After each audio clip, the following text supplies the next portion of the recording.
दोस्तों स्टडी 91 के online platform में आप सभी का बहुत बहुत स्वागत है। दोस्तों वर्ल्ड ज्योग्राफी की आज अगली क्लास को लेकर हाजिर हूँ। आज हमारा दोस्तों 267 नंबर का लेक्चर है, यानी अगर आप वर्ल्ड ज्योग्राफी की बात करेंगे तो आज हमारा 37वां लेक्चर है। ठीक है दोस्तों, इसी सीरीज में हम लोगों ने 150 लेक्चर में इतिहास विषय पढ़ा, 80 लेक्चर में संविधान पढ़ा और अब आगे दोस्तों हम लोग ज्योग्राफी की क्लास कवर करें। जैसे ही वर्ल्ड ज्योग्राफी समाप्त होगा हम लोग इंडियन ज्योग्राफी की क्लास कवर करेंगे। अच्छा, आज हम लोग क्या पढ़ने वाले? तो आज हम लोग पढ़ने वाले हैं ऊर्ध्वाधर विकास वाले मेघ एवं वर्षण। ठीक है, तो दोस्तों कौन कौन से मेघ होते हैं, उन मेघ के बारे में आज मैं डिटेल में एक बार बताऊंगा। पीछे भी दोस्तों बादल के जो मैंने प्रकार बताए थे, मेघ यानी बादल, ठीक है, तो बादल के जो मैंने प्रकार बताए थे एक बार मैं रिवाइज भी आपको कराऊंगा ताकि चीजें आपको बेहतर ढंग से याद हो जाए। ठीक है, याद रखेंगे स्टडी 91 के प्लेटफॉर्म पर कई सारे इंडिविजुअल बैच लॉन्च किए गए, छोटे छोटे बैच है, आप चाहें तो इन बैच को ज्वाइन कर सकते हैं, अपनी तैयारी को आगे बढ़ा सकते हैं। ठीक है, चलिए सीधे स्टार्ट करते हैं अपनी क्लास को। क्लास स्टार्ट करने से पहले मैं चाहूंगा एक बार पीछे जो हम लोगों ने चीजें पढ़ी थी वो मैं एक बार आपको समझा दूं, बता दूं, ताकि और ढंग से आपको चीजें याद हो जाए। ठीक है, तो आइए बात करते हैं। सबसे पहले दोस्तों बात आती है कि मेघ के प्रकार कितने होते हैं। ठीक है, मेघ का तात्पर्य क्या दोस्तों? बादल। ठीक है, तो बादल के प्रकार, कितने प्रकार के ये बादल होते हैं? कभी आपके मन में सवाल आए तो बताएगा दोस्तों, बादल जो होते हैं 3 प्रकार के होते हैं। कितने प्रकार के होते हैं दोस्तों? 3 प्रकार के बादल होते हैं। वो 3 प्रकार के कौन कौन से होते हैं? एक होता है दोस्तों पक्षाभ बादल। क्या होता है दोस्तों? पहले बादल की पहली वैरायटी क्या? पक्षाभ। दूसरी वैरायटी क्या दोस्तों? कपासी। और तीसरी वैरायटी क्या दोस्तों? अस्तरी। क्या क्या है दोस्तों? पक्षाभ है, कपासी है और क्या है? अस्तरी है। कभी भी आपसे पूछा जाए कितने प्रकार के बादल होते हैं तो मुख्य रूप से इसी 3 प्रकार के बादल होते हैं। ठीक है, इसके बाद दोस्तों दूसरा सवाल आता है कि ऊंचाई के आधार पर बादल के प्रकार। ठीक है, बादल के प्रकार। ठीक है, तो दोस्तों ये आपसे पूछे तो यहां पुनः दोस्तों 3 प्रकार आपको मिल जाता है। ठीक है, एक होता है दोस्तों ऊंचाई के आधार पर तो एक उच्च बादल। ठीक है, एक होता है दोस्तों उच्च मेघ। ठीक है, उच्च मेघ। दूसरा होता है दोस्तों मध्यम मेघ। क्या होता है? मध्यम मेघ। और तीसरा हो जाता है दोस्तों निम्न मेघ। ठीक है, निम्न मेघ। एक चीज यहां पे और याद रखेगा, ये जो उच्च मेघ होते हैं ये 6 से 12 किलोमीटर की ऊंचाई पर पाए जाते हैं। ठीक है, उसी तरह से मध्यम मेघ जो होते हैं ये दोस्तों 2 से लेकर 6 किलोमीटर के बीच में पाए जाते हैं। और जो निम्न मेघ होते हैं दोस्तों इनकी ऊंचाई औसतन 2 किलोमीटर होती है या फिर इससे भी नीचे होती है। ठीक है, इससे भी नीचे पाए जाते हैं। तो ये 3 वैरायटी दोस्तों आप अलग से पढ़ लेते हैं। कहिए कि आपको नहीं याद हुआ। ये दोस्तों जो पिछला वीडियो आपने देखा होगा 236 नंबर का वीडियो, 66 नंबर का वीडियो, वहां दोस्तों आपने ये चीजें पढ़ी होगी। ठीक है, इसके बाद हमने 2 चीजें पढ़ लिया था, उच्च मेघ और मध्यम मेघ के बारे में पढ़ लिया था। अब आपके मन में दोस्तों अगला सवाल आ रहा है कि सर एक काम करते, उच्च मेघ मध्यम मेघ भी बता देते तो बड़ा अच्छा रहता। ठीक है, आप तो चाहते हैं हम सब आपको बता दें, निःशुल्क बता दें, एक पैसा खर्चा न करना पड़े। ठीक है कि नहीं? चलिए कोई बात नहीं, अगर आप यही चाहते हैं तो मैं ये भी करके दिखा देता हूं। ठीक है, जो मैंने आपको उच्च मेघ पढ़ाया था दोस्तों, ये उच्च मेघ में हमने आपको बताया था कि उच्च मेघ की जो ऊंचाई है ये लगभग 6 से लेकर 12 किलोमीटर के दोस्तों बीच पाई जाती है। इसमें कुल 3 वैरायटी होते हैं। पहला वैरायटी होता है पक्षाभ। क्या होता है? पक्षाभ। दूसरा वैरायटी होता है दोस्तों पक्षाभ कपासी। इसी में शब्द क्या लग गया? पक्षाभ में शब्द जुड़ गया कपासी। और जो तीसरी वैरायटी होती है वो होती है, इसी में पक्षाभ में एक शब्द जुड़ेगा अस्तरी। क्या हो जाएगा? पक्षाभ अस्तरी। ये 3 चीजें आप याद रखेंगे। अच्छा, इन 3 चीजों में भी दोस्तों 2-3 बातें आप याद रखेंगे। जो पक्षाभ होते हैं ये अलग अलग ऊंचाई पर पाए जाते हैं। ठीक है, जो पक्षाभ होते हैं दोस्तों, ठीक है, ये अगर आपसे पूछे कि सर्वाधिक ऊंचाई पर दोस्तों कौन सा पाया जाता है, सर्वाधिक ऊंचाई पर पाए जाने वाला दोस्तों कौन सा बादल है, तो यही है। इसे दोस्तों मोतियों का हार कहा जाता है। ठीक है, क्या कहा जाता है? मोतियों का हार। क्यों कहा जाता है? ये दोस्तों एकदम सफेद सफेद होते हैं, मोतियों की माला की तरह, इसलिए कहा जाता है। ये जो पक्षाभ कपासी होते दोस्तों इसे क्या कहते हैं? इसे मैकेरल स्काई कहते हैं। क्या कहते हैं? इसे मैकेरल स्काई के नाम से जानते हैं। आपने सुना होगा, आपको पढ़ाया हूं, पिछले वीडियो में सारी बातें हम लोगों ने किया था। ठीक है, इसको दोस्तों कभी कभी रेशेदार बादल भी कहते हैं। क्या कहते हैं? इसे कभी कभी रेशेदार बादल भी कहते हैं। ठीक है, ये सारी बातें अगर सवाल आते हैं तो क्या बताएंगे? पक्षाभ। वो भी कहां? ये पक्षाभ कहां वाला दोस्तों? तो याद रखिएगा पक्षाभ है जो उच्च मेघ के अंतर्गत आता है, जो 6 से 12 किलोमीटर की ऊंचाई पर पाया जाता है। इसी तरह जो पक्षाभ अस्तरी के बारे में कभी पूछे तो याद रखिएगा इससे सवाल आता है कि कौन से बादल दूध के समान श्वेत रंग के होते हैं।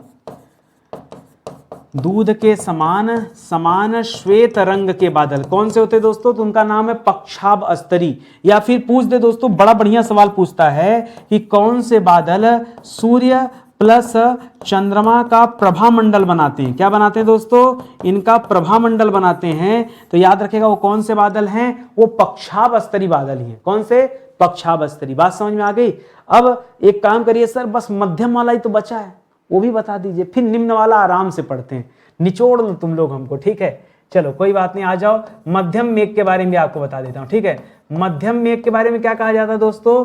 ये 2 से लेकर 6 किलोमीटर की ऊंचाई के बीच में पाया जाता है, और कहीं कहीं किताबों में मिलेगा 4 से लेकर 6 किलोमीटर की ऊंचाई, ठीक है? मैं दोनों लिख दे रहा हूं, हमसे लड़ाई झगड़ा मत करना, ठीक है? हम किताब पढ़ते हैं, अलग अलग किताबों में जो बातें लिखी रहती है हम सीधे तौर पर वो आपको बता देते हैं। इसमें दोस्तों मैंने आपको ये बताया था कि बहुत कंफ्यूजन होता है। कंफ्यूजन क्यों होता है? क्योंकि दोस्तों इसमें नाम दे देता उच्च कपासी। क्या नाम देता? उच्च कपासी। बच्चा सोचता है कि कपासी तुम लोगों ने पढ़ा था वहां पर उच्च मेघ में, लेकिन यहाँ उच्च कपासी मध्यम मेघ में आता है। इसी तरह से निम्न कपासी आता है। क्या आता है? उच्च कपासी, निम्न कपासी। बच्चा यही 2 शब्द लेकर क्या हो जाता है, एकदम अलग से परेशान। सॉरी, हाँ, उच्च कपासी और सॉरी यह निम्न मत लिखिए, उच्च कपासी और उच्च स्तरी। उच्च कपासी दोनों उच्च उच्च लिखेगा, ठीक है? और क्या हो जाता है दोस्तों? लिखिएगा यहाँ पर उच्च स्तरी, ठीक है? ये किसके वैरायटी दोस्तों? मध्यम मेघ के अंतर्गत आते हैं, ठीक है? अच्छा, पूछता क्या सवाल कि वो कौन से बादल हैं जो पंक्तिबद्ध पाए जाते हैं? पंक्तिबद्ध, एक सीक्वेंस में दोस्तों ये बने रहते हैं, ठीक है? पंक्तिबद्ध रूप में दिखते हैं। तो क्या बताएंगे दोस्तों? उच्च कपासी। या कभी पूछ दे आपसे कि स्वच्छ मौसम का परिचायक कौन है? क्या पूछ दे? स्वच्छ मौसम का परिचायक। तो स्वच्छ मौसम का परिचायक कौन है? ये उच्च कपासी बादल हैं। इसी तरह से उच्च स्तरी में क्या क्या पूछ सकता है? बस 2 लाइन का पूछता है। पहला बात, इनका रंग कैसा होता है दोस्तों? तो इनका रंग भूरा होता है, भूरा भूरा रंग का ये बादल पाया जाता है, ये उच्च स्तरीय कहलाता है। दूसरी बात याद रखिएगा, यह खराब रंग का परिचायक होता है। क्या होता है दोस्तों? यह खराब रंग का परिचायक होता है। आ गई बात समझ में? सर ये निम्न वाला भी पढ़ाई देते ना, फिर क्वेश्चन आंसर पढ़ाते ना, तो आज एकदम नया पैटर्न बन जाता। बातें कोई आपसे सीखे भैया, कोई आपसे सीखे कि आप क्या क्या पढ़ना चाहते हैं। चलिए आइए सुन लीजिए, एक बार सुनाई देता हूं, फिर देखता हूं कितना बढ़िया आप क्वेश्चन कर पाते हैं। जैसे सवाल आ गया निम्न मेघ। निम्न मेघ समझ रहे हैं ना? ये निम्न क्यों कहा गया? क्योंकि दोस्तों आपने पढ़ा ऊंचाई के आधार पर। क्या पढ़ा? ऊंचाई के आधार पर ये मेघ के बारे में पढ़ा था। किसके आधार पर? ऊंचाई के बारे में। और आपने ये भी पढ़ा था कि जो निम्न मेघ हैं ये औसतन 2 किलोमीटर की ऊंचाई पर पाए जाते हैं या फिर इसके नीचे पाए जाते हैं। भाई इस निम्न मेघ में कितने वैरायटी होते हैं? तो केवल मध्यम मेघ ऐसा था जिसमें 2 वैरायटी थे, बाकी हर जगह 3-3 वैरायटी हैं। कौन कौन सा आता दोस्तों? तो इसमें पहला नाम आता स्तरी मेघ का। क्या नाम आता है? स्तरी मेघ। सर हमने शुरुआत में पढ़ा था पक्षाभ स्तरी। हाँ, तो पक्षाभ स्तरी पढ़ा था आपने उच्च मेघ में। हमने सर पढ़ा था उच्च स्तरी, वो आपने पढ़ा था मध्यम मेघ में। और यहाँ क्या पढ़ रहे हैं? स्तरी मेघ। स्तरी मेघ किस में आता है? यह निम्न मेघ में आता है, ठीक है? दूसरा क्या आता है दोस्तों? दूसरा शब्द आता है स्तरी कपासी। क्या आता है दोस्तों? स्तरी के साथ साथ क्या शब्द दे दिया? कपासी दे दिया। लिखते जाइए जितना है, ठीक है? और इसका तीसरा पार्ट होता है वर्षा स्तरी। सर वर्षा स्तरी तो लग रहा है खूब बरसात करेगा, इसीलिए इसका नाम शायद वर्षा स्तरी होगा। ये नाम से मिल रहा है, ठीक है? आप जो सोच रहे हैं बिल्कुल सही सोच रहे हैं। आइए एक एक के बारे में बात करते हैं। इसके बारे में सवाल देता है कि कौन सा दोस्तों क्या होता है? काले रंग का, ठीक है? कभी भी दोस्तों काले रंग का पूछे, पीछे आपने पढ़ा था भूरे रंग का। भूरे रंग का कौन सा होता है? जो मध्यम मेघ होते हैं। मध्यम मेघ में जो उच्च क्या होते हैं दोस्तों? मध्यम मेघ में जो उच्च स्तरीय वाले होते हैं ना, मध्यम मेघ में जो उच्च स्तरीय होते हैं उनका रंग कैसा होता है? भूरा होता है, ठीक है? जबकि यहां पर दोस्तों क्या होता है? काला होता है। काला क्या? हाँ ठीक है, काला भी लिख लीजिए। इससे ज्यादा काला तो ये वाला होता है, कंफ्यूज हो जाएंगे। यहाँ काला मत लिखिए, इसकी दूसरी विशेषता लिखिए। मैं पता काला बता दूं, अब इनसे ज्यादा काला ये होता है, तभी तो उसका नाम रखा गया वर्षा स्तरी। खूब बरसात करेगा। काले मेघा, ठीक है? काले मेघा से ही बारिश होता है। जब आसमान में काला बादल छाता है तब भयानक वर्षा होता है, और भयानक वर्षा वाला यहाँ है। इसको आप कह सकते हैं दोस्तों ये कुहरे की तरह होता है। कैसा होता है दोस्तों? कुहरा जानते हैं ना? यह कुहरे की तरह होता है। मान लीजिए परीक्षा में कुहरा न देकर क्या दे देते दोस्तों, धुंध दे देते, क्या बताएंगे दोस्तों, ये किसकी तरह होता है, यह धुंध की तरह होता है। कौन सा, मैं अस्तरी मेघ की बात करूं, थोड़ा थोड़ा तीनों के बारे में बात करते हैं फिर पूरा पूरा बात करते हैं।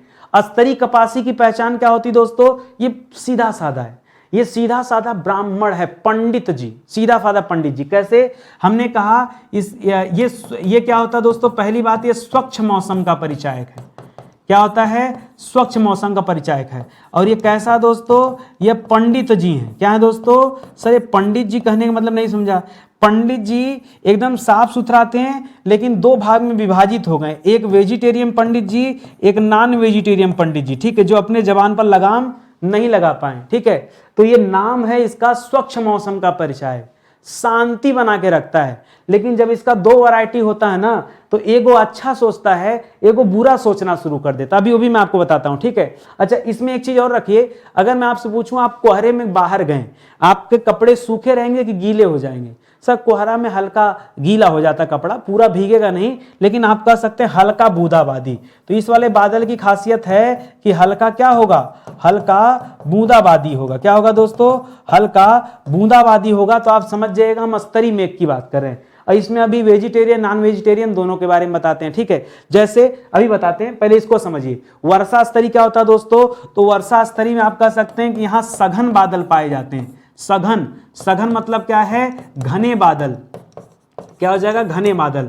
दूसरा क्या लिखेंगे दोस्तों, काले काले बादल। क्या हो जाएगा, काले काले बादल। जहां काले काले बादल होंगे दोस्तों तो भयानक वर्षा होगी ना, ठीक है। बूंदाबांदी की बात मत करिए, वर्षा में क्या, जल वृष्टि। जल वृष्टि का मतलब क्या हो जाता है, वर्षा। जल वृष्टि नहीं, इसकी खासियत हिम वृष्टि भी है।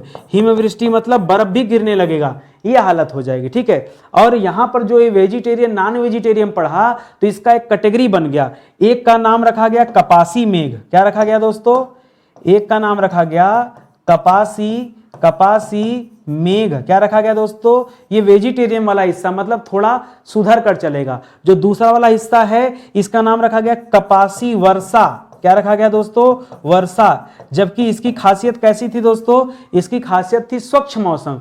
फिर स्वच्छ मौसम में वर्षा भी आ गया, ठीक है, तो ये हो जाता है। अब देखिए क्या होता है दोस्तों, इसको ऊपर हो जाएगा क्या, एक सेकंड रुकिए मैं बताऊं आपको। हाँ ऐसे कर लेते हैं ना, ये बड़ा अच्छा हो जाएगा, इस तरह से थोड़ा सा जगह मिल गया तो एक्सप्लेन करने में आ जाएगा ना। अब देखिए जो कपासी मेघ होता है इसकी खासियत क्या होती है। पहली बात, दोनों बादल दोस्तों गुंबदाकार होते हैं। ये इसका भी आकार देखेंगे तो यह भी दोस्तों गुंबदाकार रहेगा, ये इसका आकार देखेंगे तो यह भी गुंबदाकार रहेगा।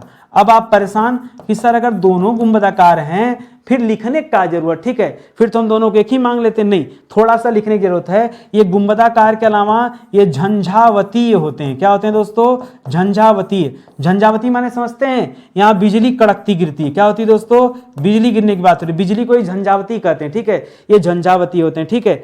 ये वाले जो बादल होते हैं दोस्तों ये गोभी के फूल के समान होते हैं। परीक्षा में आता है कि कौन से बादल गोभी के फूल के समान होते हैं, तो क्या बताएंगे, ये जो कपासी मेघ होते हैं, जो वेजिटेरियन वाले में आ रहे हैं, ठीक है। नॉन वेजिटेरियन वाले में बात करेंगे दोस्तों तो ये गुंबदाकार के अलावा इसकी खासियत याद रखिए पर्वताकार होते हैं, मतलब ये आकार में बड़े होते हैं। नॉन वेजिटेरियन वाले हैं ना तो थोड़ा सा क्या हो जाते हैं, आकार में बड़े हो जाते हैं। अच्छा एक बात बताइए, वर्षा शब्द लगा है तो क्या वर्षा होगा कि नहीं, बिल्कुल वर्षा होगा, ठीक है। और वर्षा कैसी होती है दोस्तों, भयानक वर्षा होती है, मतलब खतरनाक, बहुत तीव्र वर्षा होती है। भयानक मतलब हो गया तेज बौछार के साथ। भयानक मतलब क्या हो जाएगा दोस्तों, तेज बौछार के साथ खूब वर्षा यहां पर होती है, ठीक है। सर खाली वर्षा ही होती है कि और कुछ नहीं, ओला भी गिरता है, ओला भी गिरता है, बिजली भी गिरता है। तभी तो इसको मैंने कहा कि शांत मौसम का परिचायक होने के बाद भी एक खतरनाक वैरायटी आ गया। वही है कि रावण की खानदान में विभीषण पैदा हो गया, ये वाली स्थिति बन रहा है, ठीक है, इसको याद रखिएगा, ठीक है। और ये गोभी का फूल, इसी तरह परीक्षा में सवाल आता है कि कौन से बादल रुई के ढेर के समान लगते हैं, ठीक है, तो इसको भी याद रखिएगा। किस बादल का निर्माण संवहन के फलस्वरूप होता है, ठीक है, संवहन के कारण निर्मित, ठीक है, संवहन, ठीक है, हवा के उठने के कारण तब इसका निर्माण होता है, तो ये भी याद रखेंगे। तो कुल मिला जुला के इतनी चीजें अगर आप याद रखते हैं तो दोस्तों आज की क्लास में मजा आ जाएगा। आइए देखते हैं, आपको मजा दिलाते हैं।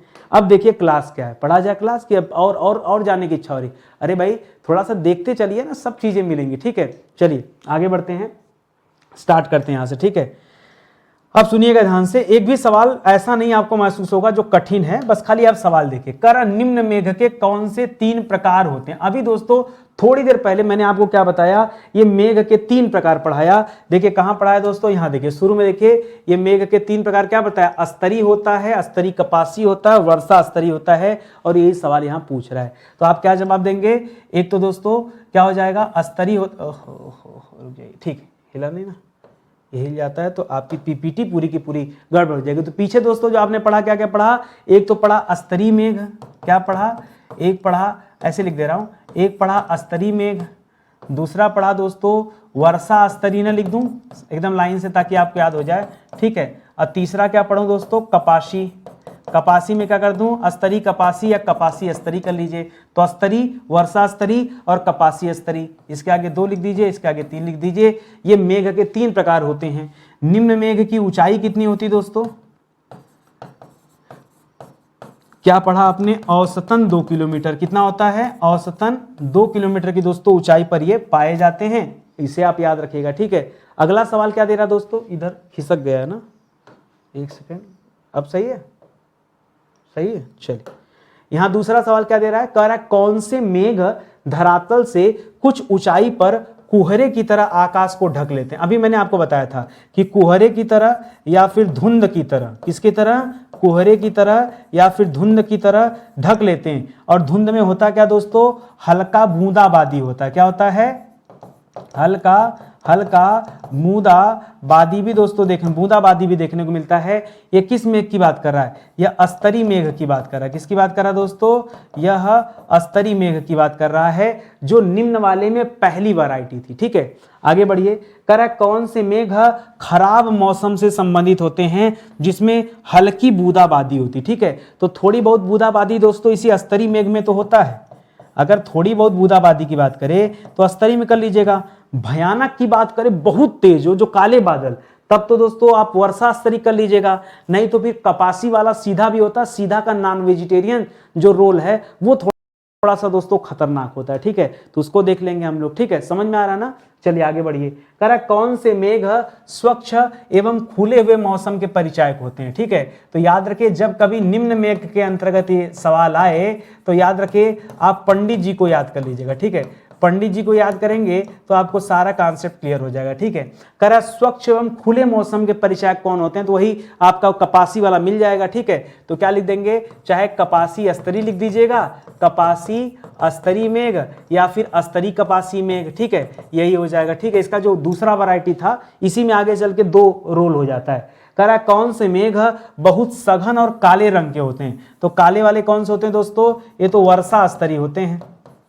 जो वर्षा स्तरी मेघ होते हैं इनका रंग कैसा होता है दोस्तों, काले भी होते हैं। और इनसे दोस्तों क्या होता है, याद रखेंगे, जल वृष्टि होती है और हिमवृष्टि होती है। क्या होती है, जल वृष्टि और हिमवृष्टि।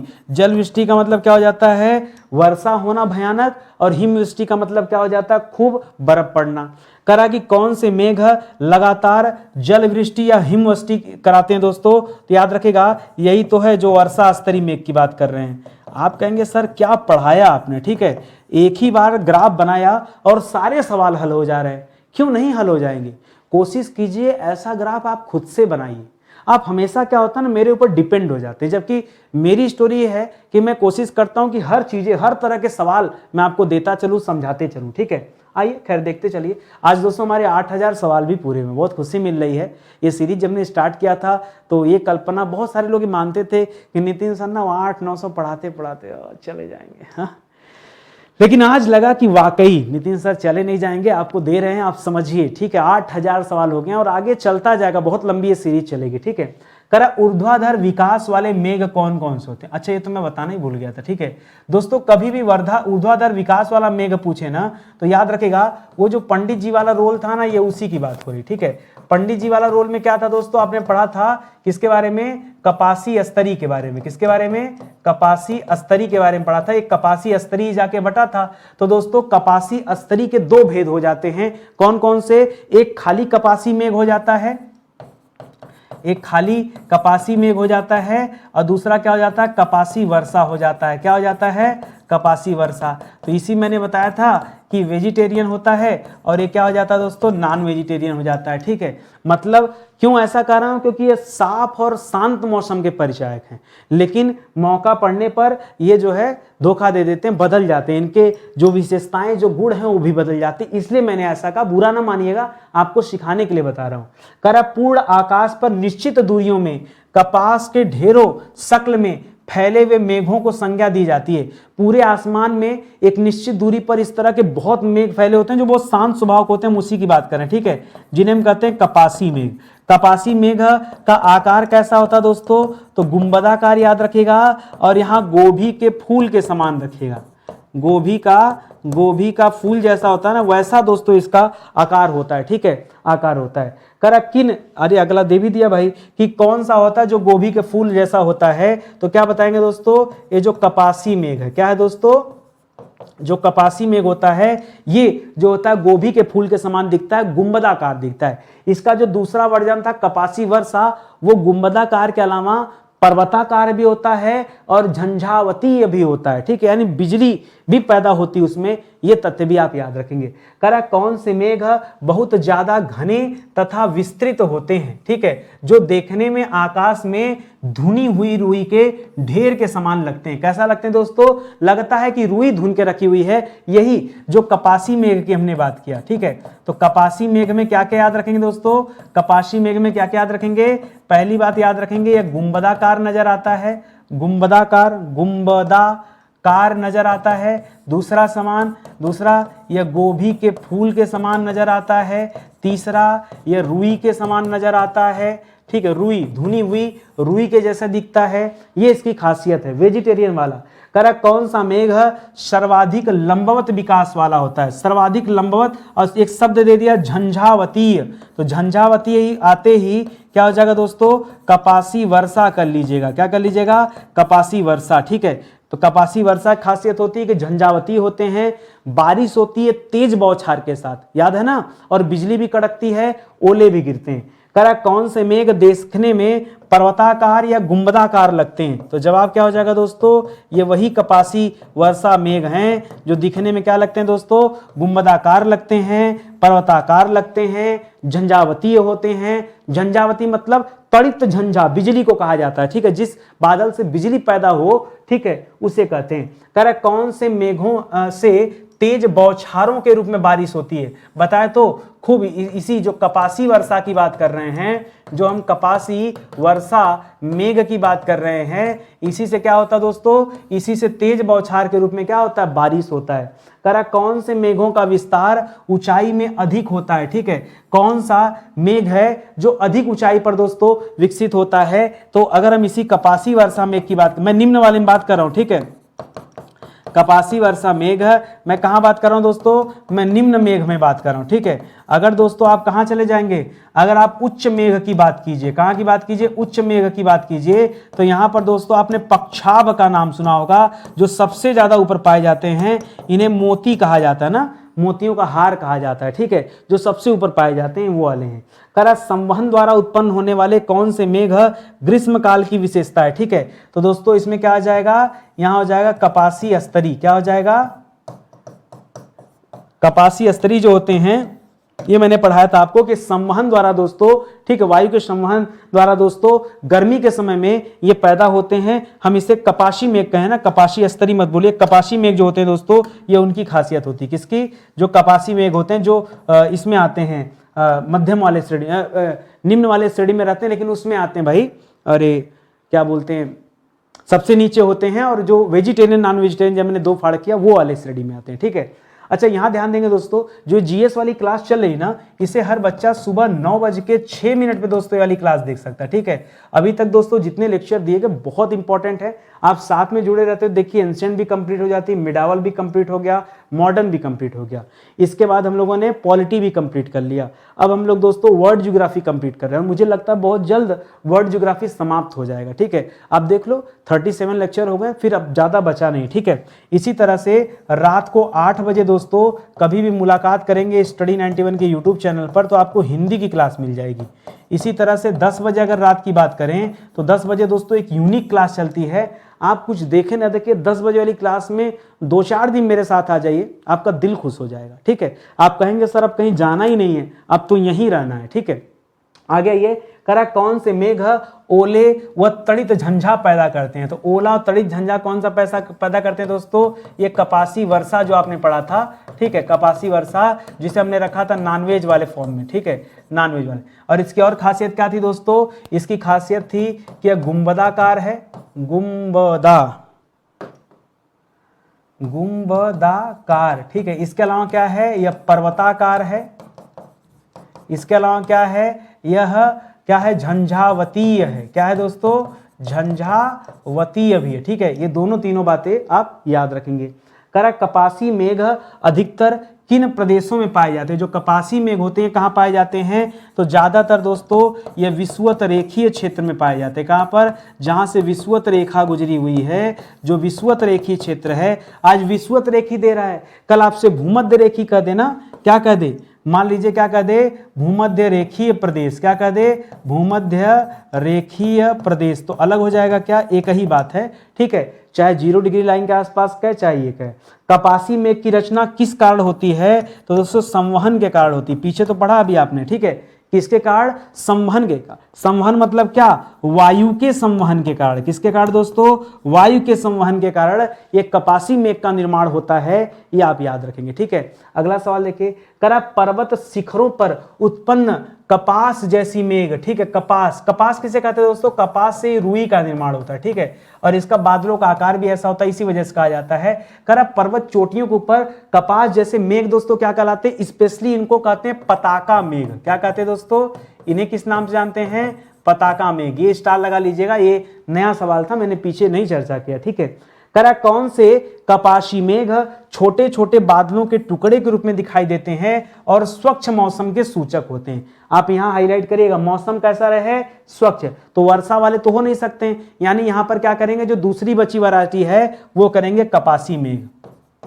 ठीक है, कपासी मेघ। और कपासी मेघ में भी दोस्तों याद रखिएगा श्वेत कपासी मेघ की बात करेगा, श्वेत, क्योंकि नॉन वेज वाले भी उसी में है ना, उसको ध्यान रखेंगे। कह रहा कौन से मेघ कपासी वर्षा और झंझावती मेघों के रूप में हो रहते हैं दोस्तों? तो इन्हें कहते हैं दोस्तों कपासी वर्षा ही इनका नाम है। ठीक है, इनका नाम ही क्या दोस्तों? कपासी वर्षा। ये दोस्तों झंझावती मेघों के तहत आते हैं और ये कहाँ रहते हैं दोस्तों? ये अधिक ऊंचाई पर पाए जाते हैं। निम्न वाले में सर्वाधिक ऊंचाई पर कौन सा पाया जाता है दोस्तों? तो यही है कपासी वर्षा, जो सबसे ज्यादा ऊंचाई पर पाया जाता है। ये आप याद, झंझावती शब्द याद रखिएगा। करा कौन से मेघ आकार से शीर्ष तक कभी कभी 10 किलोमीटर दोस्तों लंबे होते हैं, मतलब बहुत लंबवत फैले होते हैं दोस्तों। तो ये वर्षा मेघ। ठीक है, कौन सा? कपासी वर्षा मेघ, जो अंतिम वैरायटी था वर्षा मेघ, जिसमें खूब वर्षा होती है, जल वृष्टि होता है, हिमवृष्टि होता है, काले रंग के होते हैं, उसकी बात कर रहे हैं। करा जब जलवाष्प की बूंदें जल के रूप में पृथ्वी पर गिरती हैं तो उसे क्या कहते हैं दोस्तों? उसे कहते हैं वर्षा या फिर उसे कहते हैं वर्षण। क्या कहते हैं? वर्षा या वर्षण या पानी बरसना ना। जलवाष्प की बूंदें जब एक साथ जुड़कर मोटी हो जाती है तो भारी हो जाती है तो नीचे आ जाएंगी। करा किन प्रदेशों में पूरे साल वर्षा होती है? तो भूमध्य रेखीय क्षेत्र में। कहां पर दोस्तों? भूमध्य रेखी कहिए चाहे विषुवत रेखी कहिए। क्यों पूरे साल होता दोस्तों? विषुवत रेखी पूरे साल क्यों होता है? क्योंकि पूरे साल दोस्तों सूर्य यहां पर बराबर अपना प्रकाश देता है तो ज्यादा वाष्पीकरण होता है और उसी के कारण दोस्तों ज्यादा वर्षा भी होता है। लगभग आप कह सकते हैं कि प्रतिदिन यहां वर्षा होती है। इसीलिए दोस्तों इस क्षेत्र में जंगल बहुत ज्यादा है। जब वर्षा खूब होगी तो तरह तरह के जीव जंतु भी होंगे, तरह तरह के पेड़ पौधे भी होंगे। ठीक है, इसलिए दोस्तों ऐसा होता है। कह रहा किस क्षेत्र में जाड़े की ऋतु में दोस्तों वर्षा होती है? वो कौन सा क्षेत्र है जहां जाड़े के टाइम, वैसे तो वर्षा के लिए वर्षा ऋतु होता है लेकिन जाड़े के समय में भी वर्षा कहां होती है? तो आप इसे कह सकते हैं भूमध्य सागरीय क्षेत्र। कौन सा? भूमध्य सागरीय और भूमध्य रेखी। ठीक है, भूमध्य, अगर पूरे वर्ष की बात करें दोस्तों कि पूरे वर्ष कहां वर्षा होती है तो पूरे वर्ष में तो हमने पढ़ लिया, यहां भूमध्य रेखी करिएगा। रेखी कहे तो पूरे पृथ्वी से जो 0 डिग्री लाइन हम उसकी आसपास की बात करें। भूमध्य सागरी कहेगा तो भूमध्य सागर की स्पेशली बात हो रही है। करा कृत्रिम वर्षा करने के लिए किसका प्रयोग किया जाता है? ठीक है, तो यहां सिल्वर आयोडाइड का इस्तेमाल करते हैं। किसका? सिल्वर आयोडाइड का इस्तेमाल करते हैं। अभी दोस्तों आपने सुना होगा कि विदेशों में दोस्तों सऊदी अरब साइड में जो यूएई वगैरह है वो दोस्तों सिल्वर आयोडाइड का इतना प्रयोग कर लिए कि डूब गए। इसी तरह से दिल्ली के पर्यावरण में दोस्तों वायुमंडल में बहुत ज़्यादा जो है गंदगी फैल गई थी, प्रदूषण, उस प्रदूषण को साफ करने के लिए भी दोस्तों कृत्रिम वर्षा कराया जा रहा था। ठीक है, करा विश्व में वर्षा का औसत कितना है, ठीक है, पूरे दुनिया में दोस्तों औसतन कितने mm वर्षा होती है, इसको हमेशा सेंटीमीटर में लेते हैं, mm नहीं, ठीक है, तो 100 सेंटीमीटर दोस्तों औसत होती है। अब बाकी कहीं दोस्तों कम भी होता, कहीं ज्यादा भी होता। भारत ही एक ऐसा स्थान है जहां पर सर्वाधिक वर्षा और सबसे कम वर्षा दोनों देखने को मिलता है। सर्वाधिक वर्षा की बात करेंगे, अब चेरापूंजी मत करेगा, चेरापूंजी से ज्यादा वर्षा मासिन राम में होता है, याद रखेंगे। कर विश्व का सबसे शुष्क स्थल कौन सा है दोस्तों, तो सबसे शुष्क स्थल है अटाकामा मरुस्थल। क्या है दोस्तों, अटाकामा मरुस्थल, इसको सबसे शुष्क माना जाता है। कहां पर है ये, तो याद रखिएगा ये पड़ता है दक्षिण अमेरिका में। कहां पड़ता है, दक्षिणी अमेरिका महाद्वीप पे, ठीक है। और वहां पर कहां दोस्तों, तो दक्षिण अमेरिका में एक देश है दोस्तों चिली, चिली में दोस्तों ये पड़ता है, याद रखेंगे। करा वर्षण के मुख्य रूप कौन कौन से, आज तो दोस्तों वर्षण के बारे में चर्चा कर रहे हैं, लेकिन अगली क्लास में और डिटेल में हम पढ़ाएंगे। वर्षण के कई रूप हैं, जैसे वर्षण का एक रूप है दोस्तों जल वृष्टि। जल वृष्टि का मतलब क्या हो गया, वर्षा होना, पानी गिरना, ठीक है। इसका दूसरा रूप है दोस्तों सहिम वृष्टि, ये आप नहीं जानते होंगे, ये मैं आपको बताऊंगा। इसका तीसरा रूप है दोस्तों हिम वृष्टि, ये आप जानते होंगे, जब क्या होता है पानी के साथ साथ पानी में बर्फ गिरने लगता है आसमान से, तब उसे हिमवृष्टि कहते हैं, ठीक है। इसी तरह से आपने पढ़ा होगा ओलापात के बारे में, जब ओला गिरता है, ठीक है। हिमवृष्टि अलग हो जाएगा, ओला अलग हो जाएगा। वर्षण का सामान्य रूप दोस्तों कौन सा है, जो सामान्य वर्षा होती है वो तो दोस्तों जल वर्षा होती है ना, तो आप उसे कहते हैं जल वृष्टि। क्या कहते हैं, जल वृष्टि। जो सामान्य वर्षा होती है उसे हम क्या कहते हैं, जल वृष्टि के नाम से जानते हैं, इसको ध्यान देंगे, ठीक है। तो सेशन दोस्तों आज का यही समाप्त होता है। उम्मीद करता हूं आपको अच्छा लगा होगा। स्टडी 91 के प्लेटफॉर्म से कई सारी किताबें भी लॉन्च की गई हैं, आप मौका दीजिए, जुड़िए हमारे साथ और किताबों को ले सकते हैं, ठीक है। ये किताब आपको ऑनलाइन मिल जाएगा हमारे वेबसाइट और एप्लीकेशन पर, एक बार जुड़ के देखिए, बहुत शिद्दत से दोस्तों किताबें लिखी गई हैं।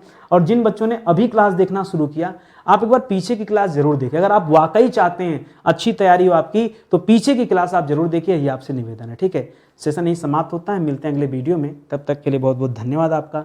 जय हिंद, जय Bharat, thank you so much.